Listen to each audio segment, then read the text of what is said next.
Hey everyone, what's up? And welcome to the Evolve with Emily show. I'm your host, Emily Hayden, and today we have guest Sean Sharaf. He is a U.S. Marine, an MMA fighter, 2-0, what's up, Palestinian. He is the creator of the Stay Ready protocol. He's a YouTuber. He's on Instagram. He's incredible, inspiration, motivation, one of the most badass people that I follow on Instagram, and a complete savage. So I'm beyond excited to interview him today and to bring him to you guys, because I know after you listen to him talk, you're going to follow him on all of his platforms. You're going to be totally involved. He's one of those people that if you need that source of motivation, that kick in the ass, that dose of reality, you're going to get it. So Sean, welcome to the show. Let's go. Wow, that was quite the intro. I feel like I'm supposed to do something now, No, too. No. You get to just be like, you. hey, thanks. It's a pleasure being here. Thank you so much. First podcast, so I'm excited. I'm excited too. I have to tell you, this is a special one for me because as of right now, I don't interview people that I'm not already in-person friends with. Mm-hmm. And this is actually the first time that we're meeting in person. But little do they know, we've actually been friends online for a little while now, just always talking back and forth. We've tried to connect a few times. So I'm glad. Thank you so much for taking time on a Saturday to come spend time with me. Always working on the weekends. It doesn't matter. Same. But no, I appreciate that. That's a lot of trust you put in the first podcast without having someone in person. So yeah, no, I won't let you down. Let's do it. Of course, yeah. And honestly, it's just because you know when you come across those people on social media and you watch a video of theirs or you read a caption and you just fully connect with it, you're like, damn, you're my people. Mm-hmm. That's what I felt when I watched some of your videos. I had to go back and share. I was like, he knows I'm creeping right now because I shared an old video of yours. I did see that. I was like, damn, she went pretty far back for this one. It wasn't that far. You don't post that often. But man, I was like, yes, people need to hear this. People need this slap in the face, this no bullshit mentality, So watching the things that you post online and the fact that you can tell it comes from a genuine spot. People don't have that level of savagery. They don't have that for no reason. Yep. People who don't go through shit don't have that. 100%. So I'm kind of curious, how did you develop this mindset? How did you develop this strength? How did you develop that no excuses? No matter what's happening, you get it done, you push it, you go for that extra mile. Where does that drive come from? Well, I think a lot of it, it's I obviously wasn't born this way. Like you said, I think a lot of times when you go through certain situations, I think they shouldn't define you, but they definitely mold you into kind of the person you become. And I was actually really insecure growing up. I got bullied as a kid. I was really overweight. And I went through a lot of different phases in my life, and joining the military was one of those things that obviously really taught me how to be a man, and a lot of those put those characters and those morals in you at a young age. I think that was really important for me. But the biggest thing for me was just realizing that I really wanted to just be happy with my life, and I made a decision that I wasn't going to do anything that no longer made me happy. And I think that kind of confidence and that ability to just say no to anything that wasn't really truly giving me happiness, and allowing myself to pursue whatever it is I wanted to do. Because originally when I first joined the military, I thought I was going to do 20 years and stay with that, and I thought that was going to be my life, and things didn't. Life happens, and things didn't go according to plan, and kind of got twisted with that curveball, and it ended up leading me to MMA and pursuing that as a passion, and just different little things along the way I think were a big part of that. But I think the most important thing was just realizing that I just want to be happy, and anything that got in the way of that just was the enemy. So damn, I love that. So going through the military, what were some of the key things that it instilled in you that you still practice in your life today? Are there just some things that you still practice from that? Yeah, I think for me, because before I joined the military, I was a little bit of a knucklehead. I was on more of a troubled path. I was doing a lot of drugs and gang banging, and just not doing things I was supposed to be doing. And I thought that kind of stuff was you're a man and stuff like that. But once I joined the military, there's just things that they teach you, the integrity, having that honor, and even when no one's looking, just making sure you're doing the right thing. And a lot of those things that when I got out into the civilian world, like even just being on time or just like following through with the things that you say you're gonna do, I found it was just a really rare quality amongst most people, which I thought it was just so common that like everyone should be should like practice that, and everyone should like carry themselves that way. So there's a lot of those like really small details that they showed me on how to carry myself and those kind of things that I definitely every single day that I really use. And I would definitely not be the same person I was without that. What was it like coming out of the military? Because I happen to have a lot of military background friends and family, and oftentimes they say that it's really hard to go from being in the military to all of a sudden being a civilian. Was that a hard transition for you? Yes and no. So initially I thought it was, because obviously it's entirely new. You go from constantly being surrounded by like-minded people to all of a sudden being in this environment with civilians that don't have the same training. They don't speak the same language. They don't have that same camaraderie. So in that sense, it was definitely different. But the part of transitioning into civilian world, like pursuing my dreams and my goals, I think it was a lot easier for me because I had been planning on it for a while. I think it was in 2015 when I first decided that I was like, I'm going to be a professional MMA fighter. I'm going to get out and I'm going to pursue this. Yeah, so I had been like doing research for like 3 years prior to getting out of the middle. Like, okay, where am I going to train? Like, what am I going to do? Like, where are my finances going to come from? Like, trying to like plan everything out. So like it was almost like a countdown that I had. Like I could go back on my Instagram and I got like posts like counting down the days. Awesome. Where it was just kind of like when I was finally free to like go do what I want to do and be who I wanted to be, it was just like, okay, like now it's go time. So that's awesome. It was actually a lot easier for me. I mean, it was definitely difficult, but it was, for me, the biggest reason why I got out of the military was because I felt that I couldn't do two things at once, where if I wanted to pursue becoming a professional MMA fighter and becoming a world champion, I wouldn't be able to fully commit to being a United States Marine. And in order to do that job of service, you have to fully commit and make sure you're all in on that. So I think it would have been selfish for me to actually stay in and do that. So just being self-aware that is not what I wanted to pursue anymore. And I had other things that I knew if I didn't pursue, I might regret later on in life, that I was just like, okay, I need to go all in on this. So definitely didn't leave with a sour taste in my mouth or anything like that. I was just like, I just wanted to pursue bigger things. And I almost felt like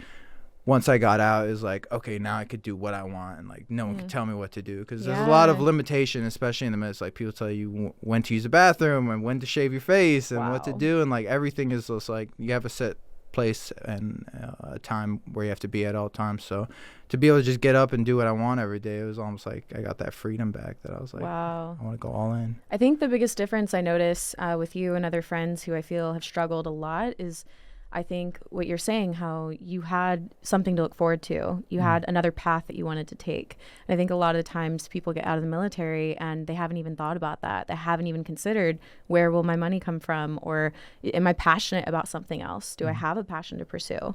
So I think it's huge, no matter where you're at in life, no matter if you're in the military or in college, or, there's all these different transitions that we have to make as people, right? So I think it's important to always look ahead and say like, okay, what are my next steps going to be, and then not to be scared to pursue that. Like it says a lot that you were able just to be like, yeah, I'm going for it. I'm going all in, what did that look like when you got out and what did you do? Did you join like an MMA gym? Did you get straight to training? What was that like? So, it was actually pretty funny. My, the way I got into it. So I train out of the Ruka training facility now in Costa Mesa, and it's, the head coach there is Jason Perillo, and he's actually it's a private gym where it was only like a few MMA fighters they have at that gym. It was like BJ Penn, Michael Bisping, Chris Cyborg, some of the biggest names in the UFC. And I sent him an email. Like I just got on there. I was like, hey, I know you don't know me, and I know you only take on pro fighters, but I'm getting out of the military, and you're local in Orange County. I'd love to just get in there and show you what I got. And came in there day one, and I just hit the punching bag. Like he didn't tell me anything. He was just like, go hit the bag. And I felt like I was doing bad. I was like, man, like no one's like, he's not saying anything, And then I just kept hitting it. I was hoping he would like tell me like to stop, and then like he just kind of left, and I was like, damn, like I blew it. And then I was like getting ready to leave, and he asked me, "Do you have a mouthpiece?" So I was like, "Yeah." He's like, "Okay, show up on Friday. We'll see how you take a punch." And Damn. so Friday came around, and they just threw me in there with the like pro MMA fighters, the best in the world, and yeah, I got my ass kicked. Did they whoop on you? Yeah, no, I definitely didn't come in day one whooping ass. Yeah. And even some days still now, some days you the hammer, some days you nail, and that's a big part of it. But I showed up and I had heart, and that's what they want to see is just what you got. And yeah, so kept showing up after that every single day. And I had a wrestling background, luckily, so I kind of was already exposed to that. And I'm obviously a huge MMA fan and had been training prior to that. But yeah, just getting out and just jumped right into that gym, and life actually tested me immediately once I got out of the military by tearing my ACL for the second time. Yeah, oh, man. I did that once prior to joining the military. I tore my ACL, and that was like one of the most difficult times of my life. And then I did it again, that same knee. And so I didn't get to fight like I had already planned, and it set me back. And then but everything happens for a reason, and I trusted the process. And eventually I came around, had my first fight after 7 months post-surgery, and knocked him out second round. Hell yeah, that's what's up. Tell on your bad self. Here we are. Let's go. How good did that feel, like coming back after surgery and you get a knockout? Yeah, it was good. It was really terrifying. That first fight is just yeah, what does it feel like when you're going to fight? I took it on 2 days' notice, so like I hadn't even been I wasn't even cleared after my surgery to fight. My surgeon was like freaking out. My therapist was freaking out. My therapist was freaking out. I got him tickets though. But, I got him tickets. Yeah, they called me on Thursday and they're like, "Hey, we got an opponent, and if you want to fight, you can fight for King of the Cage." And it's a pretty big promotion. Like Ronda Rousey's fought there, TJ Dillashaw, like awesome. Some of the biggest names. And it was at Toyota Arena in Ontario, and it was 5,000 people in the arena. It's like Shut up. Yeah, for my first fight, so it was a little nerve-wracking. I didn't really understand the severity of the situation because you kind of like everything's just going so fast. Yeah. But I don't remember much, honestly. It was just I remember getting to the arena. I remember everything prior to it, but like the walkout and then like the fight itself, like everything just felt like there was so much adrenaline. It was just almost like kind of instinct. Like I couldn't even tell you what they told me in the corner. Wow, like, really? I was just like, "What did you tell me?" He's like, "Oh, I was like telling you keep your left hand and this and that." So those first fights, it's like a lot more adrenaline and everything, and that's when the experience starts coming in, where you learn how to stay calm in those situations, and like everything kind of slows down a little bit more than like when you first start, for sure. Oh wow, that's huge. Yeah. So after your first fight, did you have this feeling like, yes, this is what I want to continue to pursue? Or what did it feel like? There was definitely a little more validation because it was like, okay, I was like, oh, okay, now I'm a fighter. Like I've had my fight. Because like before it was like I couldn't say I was a fighter and I don't have a fight yet. So I definitely felt a little bit more validation. But the goal for me was always like anything I ever do, it's not to half-ass anything. It's like it's either going all in or you're not doing it at all. So for me it was like, if I'm going to be doing MMA, if I'm going to be pursuing it, it's going to be to do it at the highest level and achieve a world championship. And so it was just kind of like, like the first fight, it was just like, okay, I knew this was going to happen. Like I don't like to celebrate my fight. It was actually a good friend of mine. I think you might know him, Steve Gentili.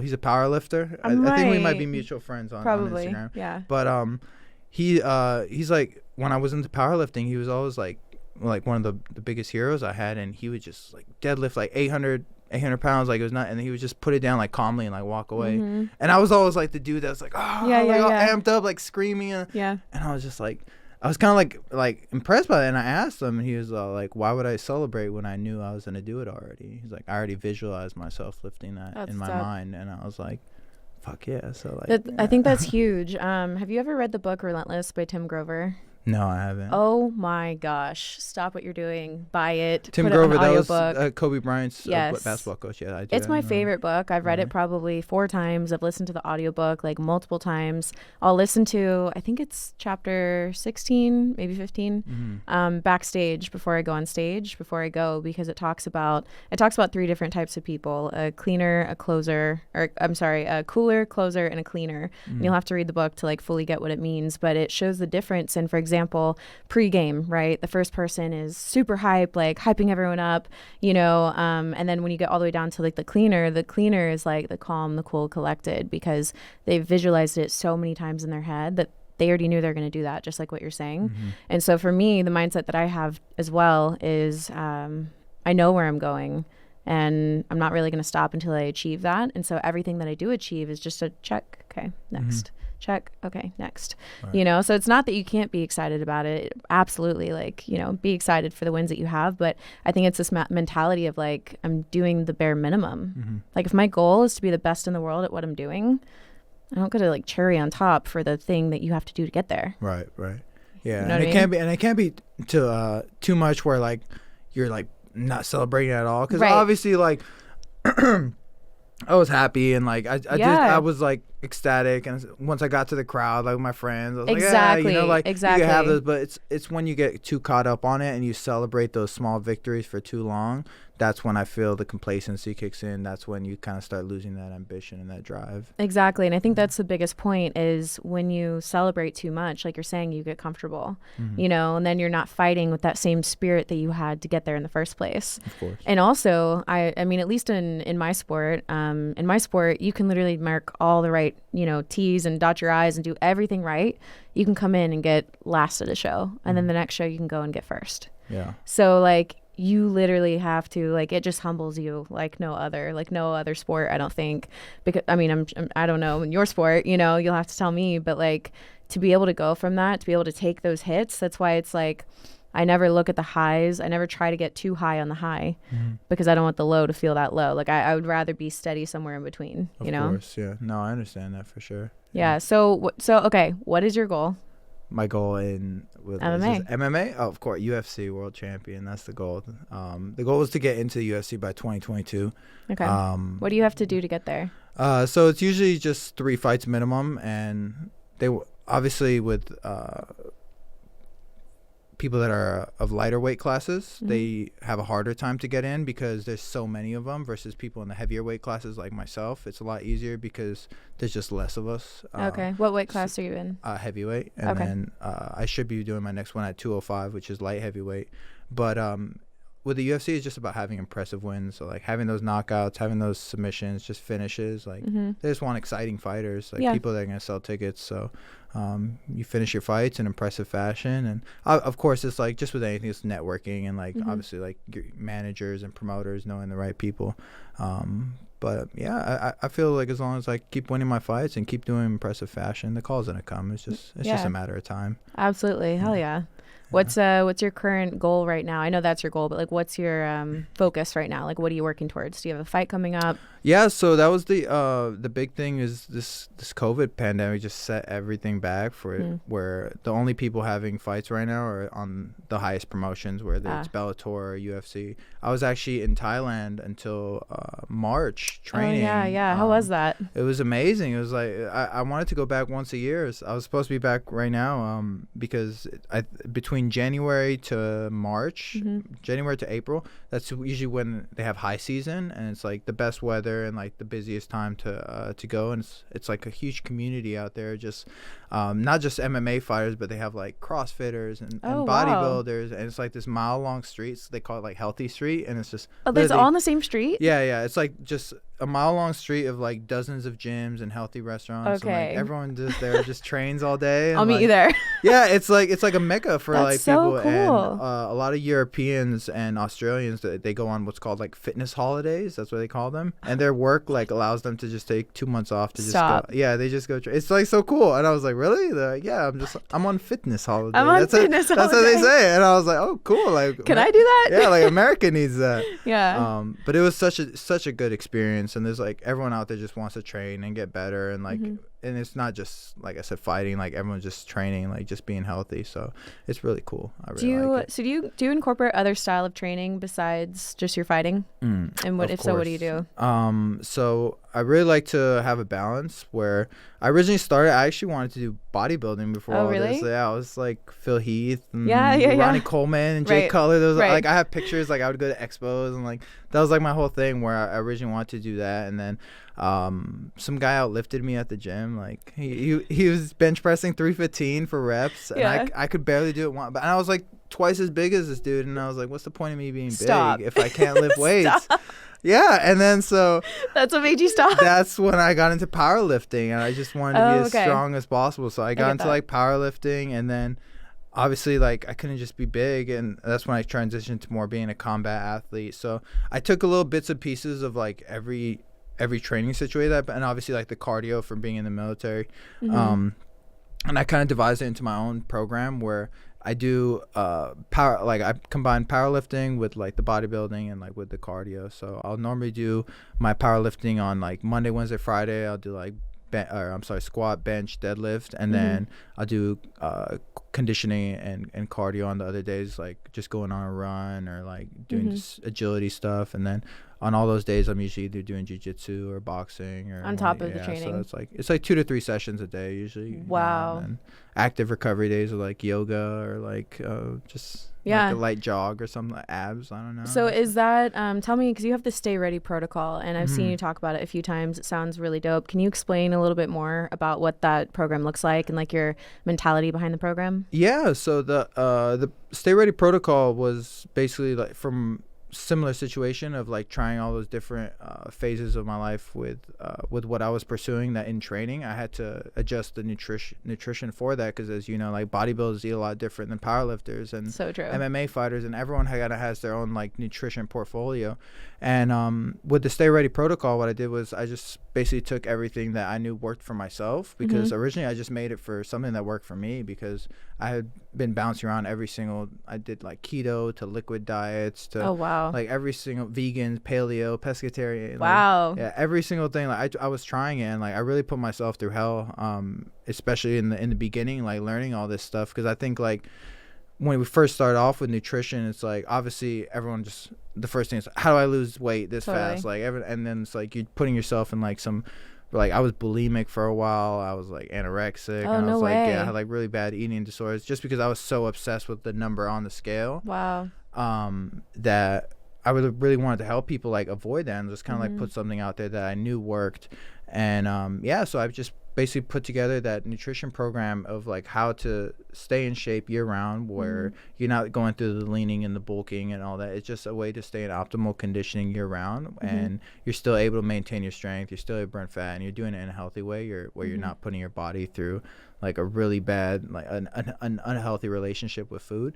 So I'm really excited to share that. And, I think that's what I liked the most about it is how you promote it, and you're saying like I want people to stay ready year round, like no more yo-yo dieting, no more getting on a program and falling off, but something you can actually follow as a lifestyle. And it's cool because that's literally how you live. Like you're like one of the most savage athletes ever, and like seeing you do that year round nonstop is awesome. I think in bodybuilding it can be really hard because it's such an extreme sport. A lot of people, especially when they first get into it, like new people into the sport, they struggle with that extreme on and then they go extreme off, and you see them gain like all this weight, and sometimes like it's because of what you put your body through, and your body literally like cannot adjust to normal food again, or normal amounts of food. So it's not always like a self-control issue. Sometimes it's literally your body just went through hell and it's having to kind of go through that. Of course. So I love to see other athletes that are promoting like a stay ready, a all the time 365, something that you can do like year round. Because a lot of people, I think they glorify bodybuilding, they glorify the fitness industry, and what they don't realize that like what we do to look the way that we look on stage or on a magazine cover, it's not 24/7. It's not how we look year round. Right. So I love that you're able to provide that for them. Yeah. And that's a really important factor that you mentioned on is like the consistency of it, because that was what I realized was that most of these nutrition programs work. It's just the one you're able to stick with the longest, that's the one that works the best. Because if you're able to like achieve these results in 30 days, but then after 30 days you have to like binge eat and you're like just going crazy and you're just regaining all the weight you just put off, did it really work? So Yeah. it was just something that like people can consistently stay on and like year round, like not feel like they're suffering, because I think that's a really important factor to have, especially with like food, where you're eating multiple times a day, you're every single day for almost every day of your life. I think that's something that you should really have a healthy relationship with, and you're like, okay, food is not the enemy. I just need to know what works for my body and how I could tailor it to meet my goals. Yeah, and one thing that really helped me, because I've gone through my own, journey of dieting and dieting a ton and then not dieting, and viewing food as, having kind of like a negative relationship of viewing food as like, oh, I can't eat this because it's bad, and like those labels. What helped me a lot was switching my mindset from, oh, let me follow this diet, to what foods make me feel the best, what foods help me to perform the best in the gym. Because like realistically, if you eat crap, you're gonna feel like crap, and it's like, I don't want to feel like crap. I want to feel confident. Like I want to feel confident when I go to the gym. I want to feel confident in a bikini. I want to feel confident always. So I think like the best form of self-love is choosing the option that is best for you. So sometimes, it means like not eating, tons of peanut butter, brownies, or whatever it is. It's not that those things are bad, but it's like, it's not best for me. Like I love myself enough to not do that right now, to not overindulge on these things. Of course. So I know diet is hugely massive. Yeah, and I think that's so important, especially I feel with the female community a lot more than males, because I noticed that with a lot of my clients, is because as a personal trainer as well, a lot of females, they just like feel like they have to undereat, and then that's their biggest problem, why they don't achieve most of their results, is they're undereating more than they are overeating. And I feel like that's just a misconception sometimes, that they're like, oh, like I can't eat this or I can't eat this, and it's like, no, like you can eat this, and like you can like eventually like get that metabolism going where you're able to enjoy those things. And even having the peanut butter and the brown like once in a while, it's not gonna hurt you. Exactly. It's just getting on that where it's no longer a diet, like you said. And that was what, because it was originally, I was actually like trying to do the stay ready diet because it just sounded better, and I'm like, okay, people are noticed, but I hate that word. Like I don't like using the word diet, because it creates like, I feel like it's associated with like suffering. Like diet's like, and I'm on a diet, like I'm restricting myself, like I'm not happy, like oh, I'm like suffering. So it's like, we gotta change this name. I love it. Protocol. That's great. Better. I like it. And for me, like it's like, even if I'm not stepping on stage, like people ask me when I bring my meal or something, they're like, oh, are you stepping on stage soon? I'm like, no, this is my food. Like like this is just the way that I live my life. Like I love feeling the way that I feel, so like I do it 24/7. The only thing that changes is like when I'm competing, I won't have the occasional brownie or tons of peanut butter, because I can't.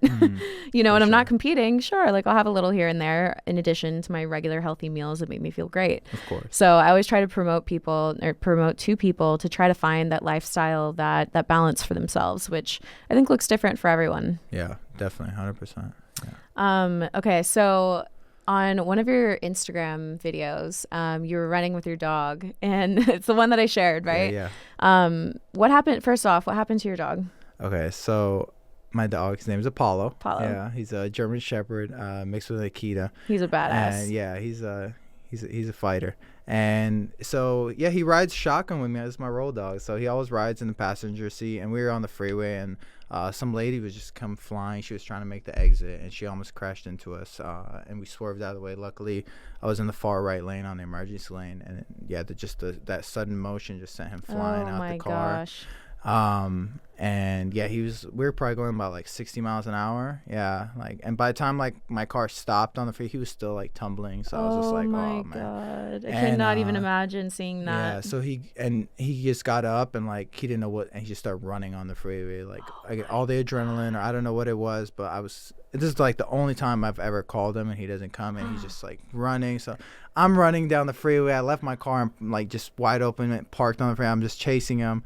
And I couldn't catch him. He's so fast now. So I was just like, man, I gotta run back to my truck. And I was just literally in my mind, I was just like, I'm gonna pick him up. He's gonna be like ran over on the freeway, because he was on the freeway, like running with the cars. I cannot believe you had to go back to your truck. Yeah, so I ran to my truck. Luckily, there was some lady. I think she saw me running, and she like kind of tried to follow him and steer him off traffic. And then yeah, I pulled off the freeway, and luckily he was just over there. He was a little scared, but he got in the truck. Thank God. Yeah, we took him to the emergency room, and no broken bones, no internal bleeding. What a badass. Yeah, just some scratches. So Yeah, I'm Wow. glad. And then Yeah. so that video you saw. Yeah. Explain that video. And do you remember what you were kind of Yeah, talking about so then? it was before all this had happened. I think it was the day before he fell out the truck. We had just ran 6 miles. We'd never run 6 miles before. When I first got him as a puppy, I think he made it like quarter mile, if that. Like he couldn't even run. So I'm always proud of him. You know, every small milestone he achieves, and so he did 6 miles. So what I talked about in the video was how sometimes situations, they define us, and if you allow them to, like, that becomes who you are, or you can do something about it. And I know people think it's like a little crazy, but I talk to my dog and I tell him I that, always talk to my dog. and I was just telling him, like, hey, like, this happened, like, this sucks, but like how you respond to the situation is what really defines your character. And so he had ran 6 miles, but we wanted 7, so we were running, and I get like really amped up when I talk about stuff that I'm passionate about. And I was just really happy because he was able to he did those 7 miles, and it was just like kind of like that you like overcame. You did that, you know, like, okay, like, you sure that was bad, but like, look, you're stronger now for it, and like you got some cool scars, and hell yeah. So that was really dope. Think about, like, in life, you know, especially in like 2020, so many people went through so many things. So many people have so many like bruises and scars and battle wounds from life. Of course. You know, from like losing their business, losing a loved one, ending friendships over stupid petty shit. You know, they're going through all these things. And I think there's some people that it can be really easy to fall into that victim mentality, that mentality of, and it's the thing. Here's the thing. They're justified in all their feelings. What happened was horrible. What happened was something that people should never have to go through. But like you're saying, it's what you do with it. So what do you have to say about like the victim mentality and people that are listening right now who have real reasons to be upset, have real reasons to have that emotion, but they're drowning that emotion right now, and they're not even aware of the fact that it's completely holding them back? Yeah, I mean, one of the biggest lessons I learned in life was bad shit's gonna happen regardless. Like, it doesn't matter if it's 2020, 2030, the 1900s. Like, bad shit happens every single day to good people. And the only difference between you getting over it now and you getting over it and growing from it years from now is just the ability to understand that the situation happened and it is no longer in your control. So like you said, a lot of people lost a lot in 2020, and having that victim mentality, the only thing it does, it cripples you, because you suddenly become allowed to believe that this is happening because, oh, woe is me, or throwing yourself that pity party. But there's other people that they see those situations and they're like, okay, this happened to me, but what am I going to do about it? And especially your ability to realize that sooner, I think comes with same thing with experience, because obviously, like, everyone's different in the way they cope with their issues, and they mourn or whatever it is they may be going through. But everyone has to understand that something happened and something has to happen from it, and what you do from there is all based off your decision. You can allow that situation to help you and be like, hey, this happened to me, but I'm gonna do something about it, and this is my plan to grow from it. Or you're just gonna sit there and be like, hey, this happened to me, and woe is me, and expect people to feel sorry for you. So I think it really comes down to that self-awareness and really understanding that there's just some things that happen in life that we can't control, and the only thing we can do is just make sure we're doing the right thing, we're putting the best foot forward, and the good things will come. It's just ups and downs, you know? Yeah, absolutely.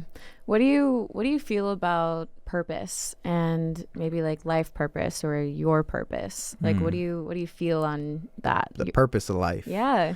It's the question, right? The purpose of life, I feel, is happiness. It's just to find your happiness, whatever that may be.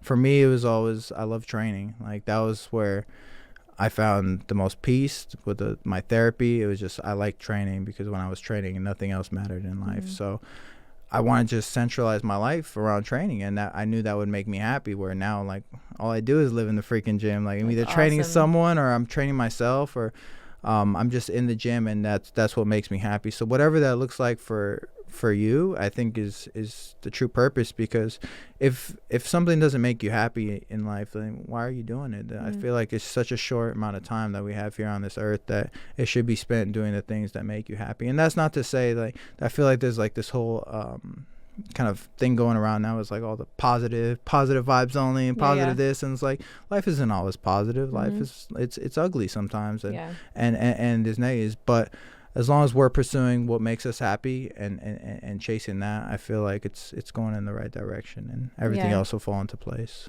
I agree. And I think it's that awareness of knowing that, like you said, like if you know bad days are going to happen, bad things are going to happen, then when you're in that bad day, you're in that bad moment, just kind of like coming to awareness of being like, it'll pass. Like there's a good day coming too. Like just as much as the bad days are coming, good days are coming too. I've done that with myself. I found myself in a hard spot. You know, one of those days where like, you know, you're strong for so long and then finally like it just like it hits you and you're just like, fuck. And you're just like, you know, you cry or whatever. I cry. I cry too. Don't worry. I cry too. I'm human. Okay, good. You know, and it just like, it really like you don't have any more left. And like you let the emotion happen. And I was in one of those hard spots and like sometimes it just feels so insurmountable. And then that awareness came that was like, oh wait, this feeling's gonna pass. All right, so let me just deal with the feeling. Let me get up, let me put some makeup on, let me go hit a good workout in, let me go put some music on, let me do these little things that I know will help me in the moment. So what are those things that you do in the moment when you're having those really difficult days? Like what is something realistically when everything goes wrong, when you're having a horrible day, what do you turn to? Training. That's always been the ground zero, the found. I know that if I'm like, whether I'm mad, sad, or whatever it is that I'm going through, I know if I go and I train, it doesn't have to be like lifting or I could go on a run. I could just, that's like, I know one of the go-tos where I get done with that and I'm just like, okay. Like, I can think a little clearer. Like I feel like I got like whatever it was out of me. That's one of my go-tos for sure. Going to the beach as well, going to the ocean. I really just like to go and just sit and just listen to the waves and just do a lot of reflection. And I think that's one of the key elements that lacks in a lot of people is really sitting down and listening to ourselves. I feel like so many of us, especially in this generation, we know more about other people than we do our own selves. Wow. And really just getting down to sit and like, why do I feel this way? Like, why are you feeling these emotions? It's just like really almost like reverse psychology, like trying to analyze a situation from a different perspective. I feel that helps so much because sometimes we're just so caught up in like every time we're by ourselves, we just put music on, or every time we're by ourselves, we put something to just keep ourselves out of our own thoughts. And that's why I feel a lot of people, they struggle to fall asleep. They say like a lot of people, I forgot the exact words of the quote, but it was talking about people when they go to sleep, their bodies are tired, but their minds are restless because they've done too little of what like sparks their true passion. Wow. And I think it just really comes down to just knowing like why are you feeling these emotions, just really understanding that and like going through it and not finding like the alcohol or like something to like drown it out, you know. It's just really understanding those feelings, and once you figure that out, you start learning a little bit more about yourself. I think a lot of the other stuff become a lot easier. That's huge. And I think a lot of people don't know to ask themselves questions. Yeah. You know, like I know when I started doing that, like I definitely have been the go 24/7, always doing things, you know, schedule's insane. And so I started practicing like in the middle of a crazy day, I would just like kind of like put my hand on my heart and I'd be like, hey, how are you? You know, and I literally just, cause like you ask everyone else like, hey, how are you doing? And like you do care. But then like, how often do you ask yourself, like, how are you doing really? Like, how are you really doing? Yeah. You know, and I would ask myself that and I'm like, oh, wow, I'm not okay. Yeah. You know, and you kind of realize like, wow, like I need to stop all the outside things that I'm doing. And I need to take even 10 minutes just to like focus on me and get myself like in the best position, you know? So morning routine is really huge for me. I know there's certain things that I do every single morning that really help me.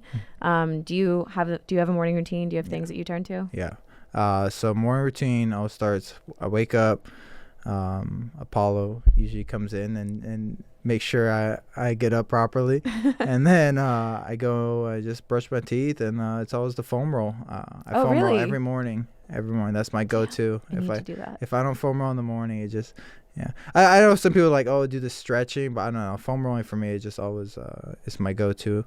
Um, it depends on my workout. There's always a training session in the morning, so based off the training session will dictate which caffeine I intake. So I was gonna ask if you do caffeine. It's either if I'm doing like cardio, I'll have like a coffee, like I just black coffee, and then sometimes I'll have like a pre-workout or something like that. But usually I have one training session in the morning, fasted, and then I get done with that. I take my dog out, and then I go start working.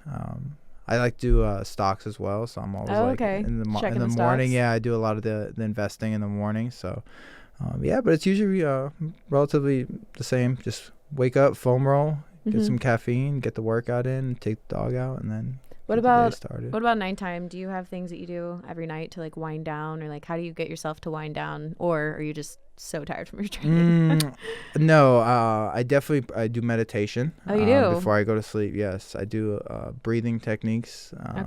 To really like try to shut everything off. Is it guided or self-guided? I try the guided, but sometimes it gets weird. Like when they start like you're on an ocean. Oh, right. And, like, you're like, the chains are falling off. I can't do all that.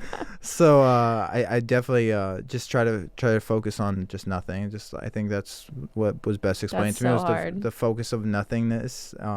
It's definitely difficult. I'm not the best at it, but I feel like when I'm just focusing on black and just like try to really shut everything out, like that's why I'm like just thinking it's like really hard. Sorry for a second, I'm like, it sounds a little dark. You're like just focusing on black. Yeah, just like really trying to think of nothing and just try to shut it down. Like that helps a little bit. But for the most part, I fall asleep relatively easy, I think, because I mean, if you're training that hard, I can only imagine how tired you are. Yeah, but I got used to it. I feel like to some people it sounds like a lot, like sometimes like 2-3 times a day, but it's really not that much because it's always something different. It's not like just like going to like lift. So it's like if I'm lifting in the morning, then afternoon I'll be like hitting the bag, or in the evening I'm swimming. So it's like it's always something. You swim too? Yeah. Where at? Not the ocean. No, I have in my complex. The pool's still open in my complex, so that's convenient. But open water swims are nice. Yeah. Oh, you do? You do swim in the ocean? Yeah, I don't go that far, but I'll go out there and swim a little bit. I've always wanted to do the pier and back, but not down yet. Yeah, that's pretty far. Bring a friend. Yeah, exactly. No one's down to do it. I'm scared of sharks. I don't want to go out there. I can't say that I'm down, but I'll refer you. Yeah. I'm kidding. So this year, I actually leave on Tuesday for Texas. By the time everyone's watching this, I'll already be there. But what I want to do with my bodybuilding training my goal this year is to be an Olympian athlete. Right. My goal eventually is the best in the world, obviously. That's that first step though. I got to get there, and to get there, it takes a lot. It's going to be a lot of steps in between, but I really want to mix up my training and be more dynamic with it. One thing I've always wanted to learn was like more boxing and like MMA, and I've done a few lessons here and there. I know we're going to box or do some, hitting after this, which I'm stoked for. Yeah. But I'm excited. Like there's also a gym that has jiu-jitsu, so I'm excited to kind of incorporate that and make that part of my preparation for the show. I'm sure when I get really close, I might not be able to continue it 2-4 weeks out, but I'm excited to develop that. So you'll see where I'm at today, and then you'll come to Texas, visit, and see where I'm at then. Hopefully, it's definitely gonna be progress. I'm sure. Yeah, because I mean, you were saying you've been fighting for 2 years now. Yeah. That's insane. Like the skill that you have, I think the skill of fighting and MMA and boxing, all that, it's so beautiful. Like it's so beautiful. And then I get in there and I'm like this stone rock that's like, I like I don't know. I think there's like this like finesse to it. It definitely, it's especially with boxing, the sweet science. And it's like a lot of these guys are like really, they have a great flow. And like everyone's the same way, unless you're like a natural with your movement, but everyone starts off so stiff and robotic, because you think you have to like everything's hard. So tense. It's just really loosening up a lot. And because I started boxing when I was out in Africa, when I was stationed there, and I have like videos of me when I first started. It's just like, oh, it's so terrible. It's like so slow, and like you could just tell like I'm just really trying to just put everything to every shot. And like you said, it's a finesse where like you just want to be light on your feet. You want to be able to move your head and be as quick as possible, and just really smooth. And like a lot it's like if you're good at dancing, you're usually good at boxing. Okay. But I'm a terrible dancer, so I don't see where the logic was. So I'm like, sometimes I feel like I'm not a good boxer. But 2 years later, you're like, I'm winning fights and I still can't dance. Yeah, but no, I'm sure you do. You should take some salsa lessons or something. You know, my sisters do that. Yeah? Yeah, they've done salsa and like. So you're from belly here? Dancing. Yeah. Okay. How many sisters do you have? I have 2 older sisters and 1 younger brother. Yeah. Okay, and they all live here? Yes, kind of. One was in the Peace Corps, and then Okay. with COVID happened, she had come back, and the other one she was studying abroad in London, and yeah, everyone's just all over the place. Okay. What about friendships in LA? How have you built those friendships, especially going into the military and then coming back and, you know, being gone for so long on like deployments? How was it coming back, and how, like, where have you met friends? How have you made friends? That's everyone always asks that question. Like, how do I build good friendships? Wow. Especially as a guy, like how have you built friendships? I really haven't, honestly. Oh, really? It's just, I'm very I don't know. I'm just really focused, and like I like to keep I rub elbows obviously with people, and I meet people naturally through training, but I haven't really made that many new friends and like really gone about in that.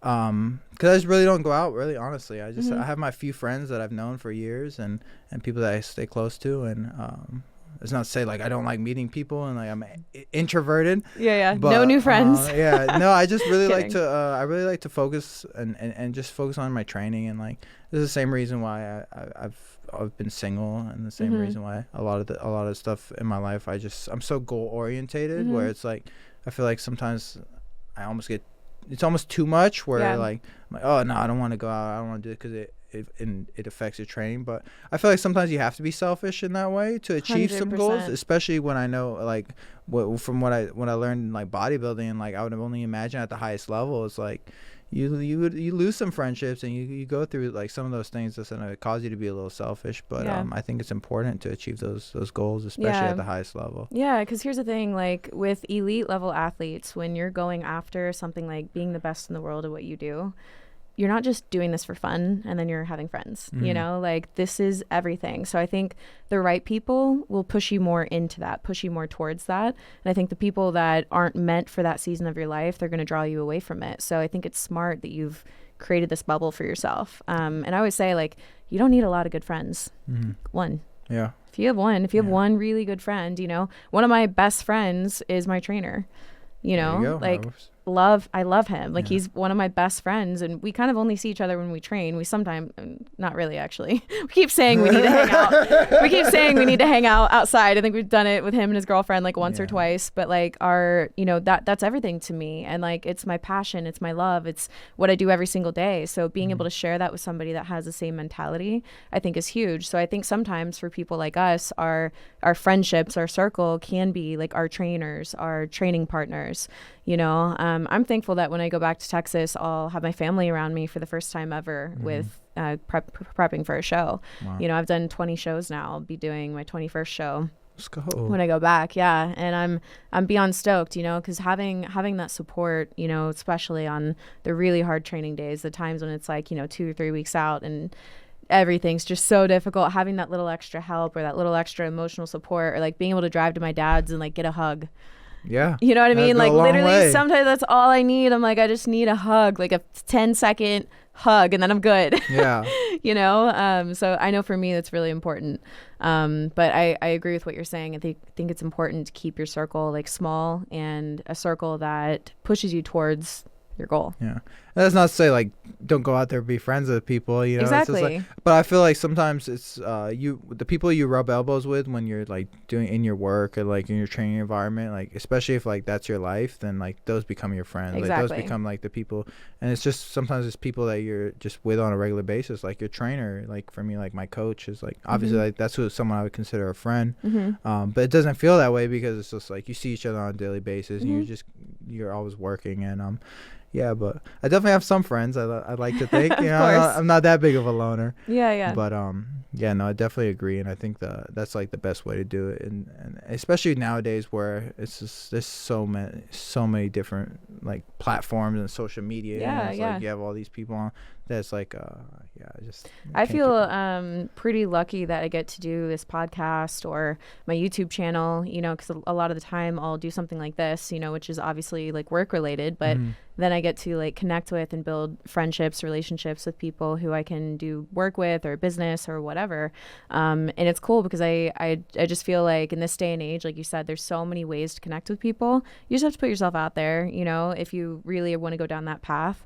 But for me, I'm like, I kind of use it to my advantage. I'm like, I get to meet all these people and, like I feel really blessed and lucky to be able to do that. Yeah, no, this is really dope. I would imagine you learn so much. Like I used to be on my embassy duty in the Marines, and I would listen to the Joe Rogan podcast like religiously. I wouldn't miss a single one. And I learned so much, like just from like random like guests that would come on there and like different backgrounds, and like I feel like everyone has so much that they can offer. It's just like having the platform to get on there and like just share with someone. It's like, it's really dope. Yeah, and my goal with my podcast is, I want it to be, I don't care if it's not the biggest show, but I want it to be one of my main things. It's something that I love. Like I'm so passionate about this. There's so many people that have said that it's like changed their lives in so many ways. And I know for a fact that, it was a solo show, and I just recently moved to doing all interviews with some solo in between. But here's the thing, like I'm not special. I just happen to start documenting my life online, and I happen to share the mindset tips that I learned. I quite literally matured and grew up online, which is cool, but also a little like, I've definitely grown since then. You can look back and see, you're like, oh man. But my point for saying that is that, like what you just said, every single person has something to offer. Like you, the person in line at Starbucks, like we all have different life experiences for a reason.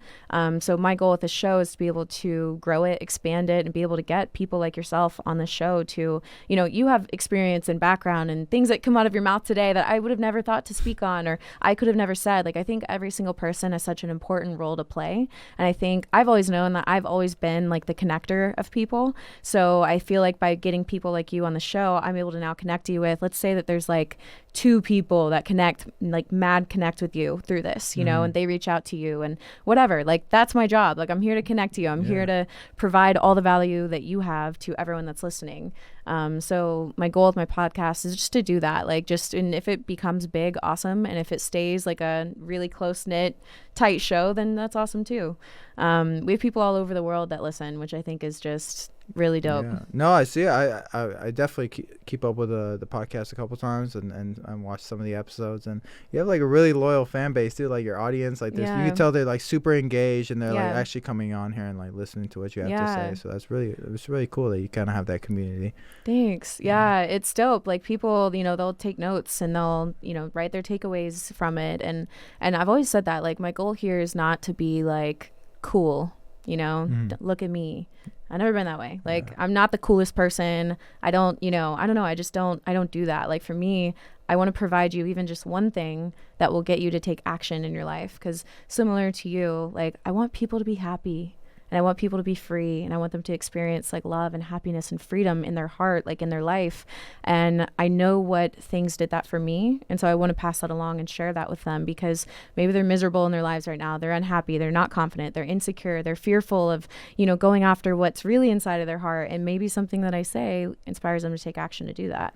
So like all day, I'd rather share the hard shit. I'd rather have the hard conversations if it inspires people to actually create change in their life. And so I want to thank you so much for being on today's show, because truthfully, like, you are a fighter, and I don't just mean like physically and like in the real world you are, but like your spirit, you have a fighter spirit. Like I feel like you've probably always been this way, but it's inspiring. Like people need that. People don't have the fight that you have. And so by watching you and just watching you live your regular life and watching you train the way that you train and watching you become a world champion, people are going to have a fight in them that they didn't have before. People are going to choose not to give up. So don't ever stop sharing your fighting, your spirit, your fighting as well. It's dope. Yeah, but like, don't ever stop sharing that spirit. Yeah, no, I appreciate that. That's yeah, more videos. Yeah, no, 100%. Yeah. The world needs it. The world needs it right now, especially more than ever. Yeah, and I feel like that's one of the things that I try, like, just to push on like people the most, is just to be raw and just like authentic, especially in today's society where everything has to be politically correct and filtered and fact checked. It's just I feel like people kind of lost that courage to just say what they want to say. And like I have this thing where I don't apologize for things I'm not. So like I used to say sorry all the time, like, and now like it came like every time I say sorry now, like I'm like, are you really sorry? Like, why? Because like like you say sorry, like, you know, like if you bump into someone or like they bump into you, you're like, I'm so sorry, but like it wasn't even your fault. Like, what do you apologize? Like he bumped in, or vice versa. Like something happens where like you just say it out of habit, and it was just kind of one of those things that I was just like, oh, like I need to not be saying I'm so sorry so much. And especially with just right now where we are in with everything, I feel it's really important for people just to be who they want to be and just do what they want to do, because it's like I said, it's just such a short amount of time that we have here on this world. So if you're just kind of going through the motions and living your life and you're not happy about who you are and what you're currently doing, then just go out there and just be raw, be authentic, be yourself. Yeah, why not? Yeah, someone's gonna love you. That's true. Okay, so we're about to wrap up, but you recently got some new ink and it's pretty sick. So can we see it, and can you tell us like why you got it, like what it means? Your camera's right here. You can kind of like. You want me to? Yeah. Let's check this out. How long did this take? So 24 hours, 3 8-hour sessions.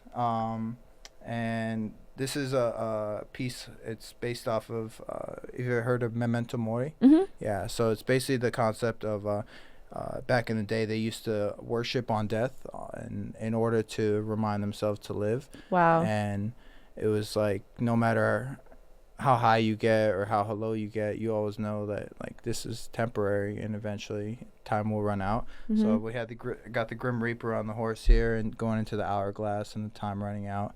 Oh wow! Oh my gosh, that's so sick. Yeah, so it's just one of those reminders that that I like to carry, and just every day kind of live my life along those lines of tomorrow's not guaranteed, so do something about it. 100%. That's how I live my life too. I always say I've been blessed with the opportunity to experience death so many times, because that's my biggest driving force to live, you know, and to really live my life, because I got the opportunity of today. A lot of people didn't. Yeah.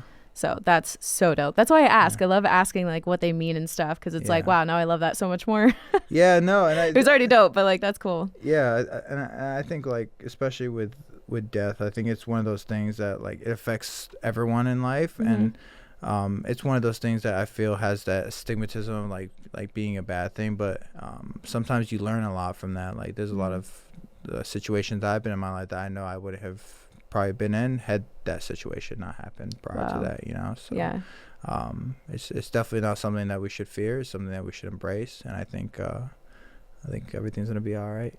For sure.